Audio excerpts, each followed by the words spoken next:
అదే కదా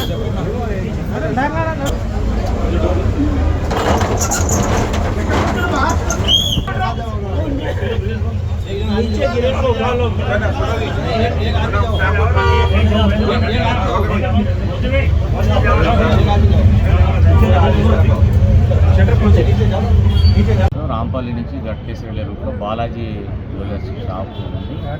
దీంట్లో ఈవినింగ్ అరౌండ్ 5 o'clock సమయంలో ఇద్దరు ఆగంతకులు బైక్ మీద వచ్చేసి షాప్ ఓనర్ మీద దాడి చేసి దోపిడీకి ప్రయత్నించడం జరిగింది. దీనిలో భాగంగా వాళ్ళు ఒక గొడ్డల్ లాంటి వెపన్ తీసుకొచ్చుకున్నారు. అదేవిధంగా ఒక టాయ్ పిస్టల్, డమ్మీ పిస్టల్ కూడా బెదిరించడం జరిగింది. ఈ రెండింటితో అతని మీద దాడి చేసి ప్రాపర్టీ దొంగతనం చేయడానికి వచ్చారు.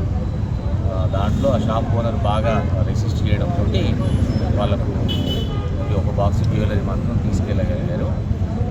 దానికి సంబంధించి వెంటనే పోలీస్ ఇన్ఫర్మేషన్ రాగానే నిర్వహించడం జరిగింది.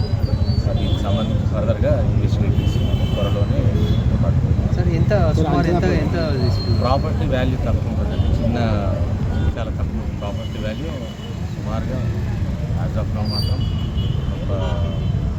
వాళ్ళకి చెప్పలేకపోతున్నారు. దాని ఎగ్జాక్ట్ షాప్ ఓనర్కి ఐడియా ఉంది. దాని హాస్పిటల్లో ఉన్నారు. మినిమం వాల్యూ ప్రాపర్టీ వాల్యూ గతంలో కూడా కీసర పోలీస్ పరిధిలో చాలా ఇలాంటి క్రైమ్స్ జరుగుతూ ఉన్నాయి సార్. దానిపైన ఏమైనా ఇప్పుడు అంతకుముందుకు తిమ్మాయిపల్లి కానీ ఇంకోటి అఫెండర్స్ తిమ్మాయిపల్లిది ఏదైనా సరే డెఫినెట్గా అది కూడా కొంచెం వెనక ముందు అవుతుంది. కానీ ఒక్కోసారి క్లూస్ వెంటనే దొరుకుతాయి, కొంచెం లేట్ అవుతుంది జరుగుతుంది. తప్పనిసరిగా అన్ని అమ్యూనిటీని కూడా ట్రేస్ చేస్తాం. గాయపడిన వ్యక్తి ఏం అవుట్ ఆఫ్ డేంజర్ అండి. ఇంజురీస్ చిన్నగానే ఉన్నవి. తన పరిస్థితి బాగానే ఉంది. ప్రాబ్లం